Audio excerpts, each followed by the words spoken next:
Hello and welcome. You're watching Bangalore Akhbar and this is Ashfaq Ahmed Sindekhi.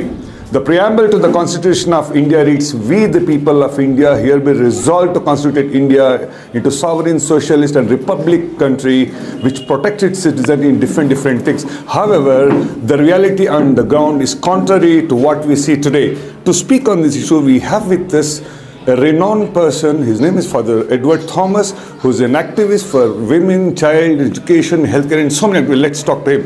Sir, every activity that the NGOs in India does, do you believe this is the work of the government? The failure of the government to provide the facilities to people is what makes these kind of NGOs to do this service? Yeah. Actually, it's a responsibility of the government to care his people. Now, if you look at developing countries or developed countries, there are no NGOs. Now, developing country like India, we need NGOs to handhold with the government. It is not an activity against the government. It is not an activity substituting the government. Like there is an advertisement made for each other. So the government and the non-governmental organization working together for a cause. So I think right now we need more and more organization and also faith-based organization, because in India is a land of spirituality. And we have thousands of gods. And spirituality is so much that there is an urge from within human being to do something. So we have different religions like Christianity, Muslims or Hindus, Parsis. What we need to do in this country, we need to come together, work together and recognize the NGOs and these non-governmental organizations. They should be standardized so that we should be able to work together. Further, in today's times of disparity amongst communities on the lines of the religion, India is being polarized in the name of the religion. How do you see this? What's happening today? Actually, this has got a historical, background on this. People will find out where we can divide. And I used to say, the world's largest conflict today is religion. And that's a joke. The world's largest conflict is religion. I know that you are existing. I can see you.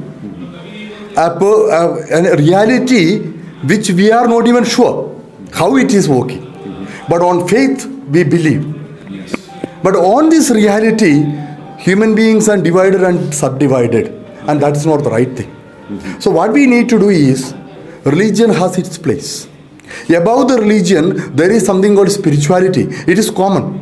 So can we rise above the religion, type of common spirituality where we have no distinction between Hindu, Christian, Muslim, Parsi. We only look at humanity and humanity becomes a religion. If you don't do that, every political party, every religious group will try to divide people into different segments. And today I want to tell you, whether it's a Christians, Muslims or Parsi or any group, if you do this job, that job is dirty. Okay. If any political party, I shall not name it, if they divide and subdivide only for sake of position and power, I think that political party cannot be believed. Okay. We must have done mistake in the history.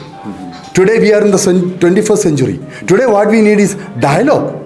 If Christians are doing something bad, if Hindus are doing something bad, if Muslims are doing something bad, let us together and say, let us see what we can do about it. Rather than if the Congress or BJP or Janata Dal, any party, if they start polarizing, that is not right, not accepted in India. Because we have a heritage as Indians and we will make sure that this peace and harmony is continued to exist in India.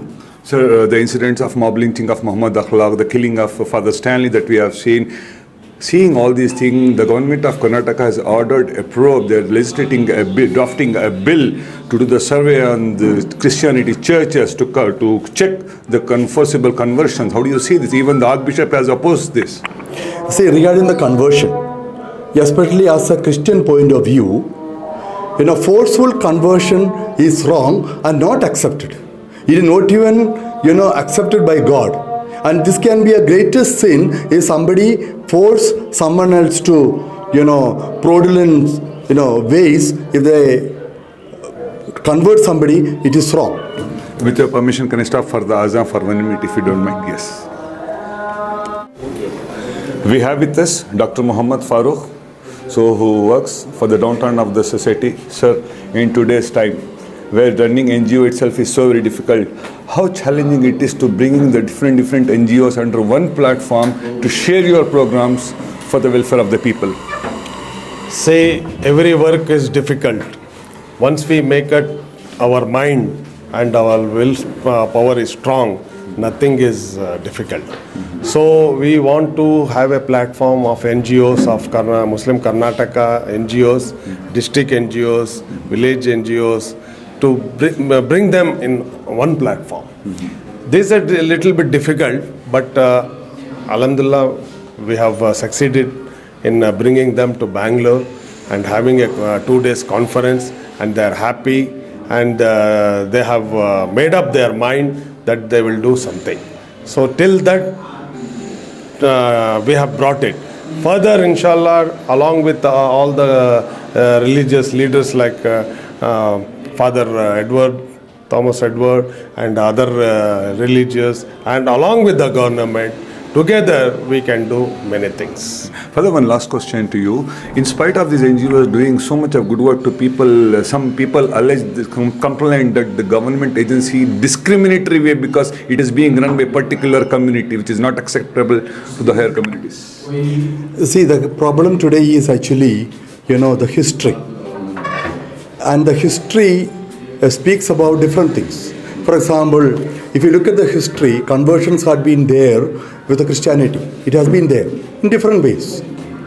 Now, there had been also issues, what is happening right now also with the Christianity, which Pope was actually asked also pardon for the sins that are committed in the history. And we don't accept it. But we have developed. We are in the 21st century.